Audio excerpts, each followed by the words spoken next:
ఈ రాష్ట్రంలో వైఎస్ఆర్ కాంగ్రెస్ పార్టీ అధికారంలోకి వస్తుంది. జగన్మోహన్ రెడ్డి గారు రెండవసారి ముఖ్యమంత్రిగా ప్రమాణ స్వీకారం చేస్తారని భావించాం. కానీ ఓటమి పాలయ్యాం. ఓడిపోతే ఓడిపోయాం,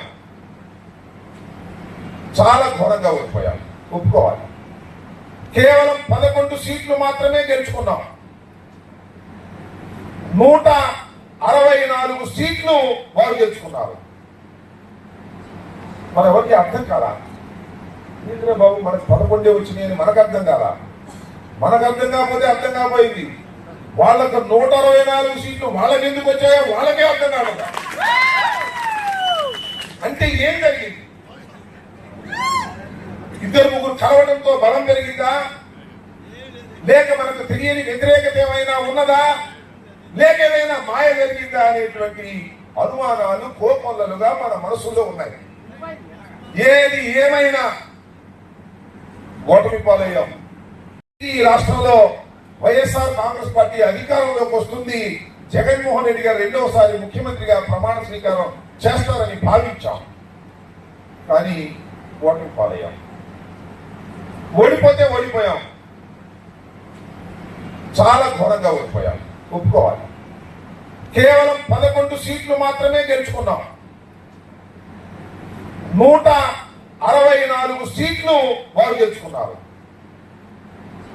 మన ఎవరికి అర్థం కాదా? ఏంటంటే బాబు మనకు 11 వచ్చినాయని మనకు అర్థం కాదా? మనకు అర్థం కాకపోతే అర్థం కాకపోయింది. వాళ్ళకు 164 సీట్లు వాళ్ళకి ఎందుకు వచ్చాయో వాళ్ళకే అర్థం కాదు. అంటే ఏం జరిగింది?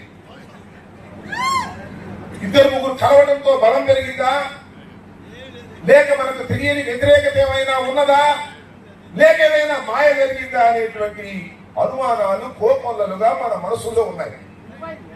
ఏది ఏమైనా ఓటమి పాలయ్యాం. ఈ రాష్ట్రంలో వైఎస్ఆర్ కాంగ్రెస్ పార్టీ అధికారంలోకి వస్తుంది. జగన్మోహన్ రెడ్డి గారు రెండవసారి ముఖ్యమంత్రిగా ప్రమాణ స్వీకారం చేస్తారని భావించాం. కానీ ఓటమి పాలయ్యాం. ఓడిపోతే ఓడిపోయాం, చాలా ఘోరంగా ఓడిపోయాం, ఒప్పుకోవాలి. కేవలం 11 సీట్లు మాత్రమే గెలుచుకున్నాం. 164 సీట్లు వారు గెలుచుకున్నారు. మన ఎవరికి అర్థం కాదా? ఏంటంటే బాబు మనకు 11 వచ్చినాయని మనకు అర్థం కాదా? మనకు అర్థం కాకపోతే అర్థం కాకపోయింది. వాళ్ళకు 164 సీట్లు వాళ్ళకి ఎందుకు వచ్చాయో వాళ్ళకే అర్థం కాదు. అంటే ఏం జరిగింది? ఇద్దరు ముగ్గురు కలవడంతో బలం పెరిగిందా, లేక మనకు తెలియని వ్యతిరేకత ఏమైనా ఉన్నదా, లేక ఏదైనా మాయ జరిగిందా అనేటువంటి అనుమానాలు కోపంలుగా మన మనసులో ఉన్నాయి. ఏది ఏమైనా ఓటమి పాలయ్యాం.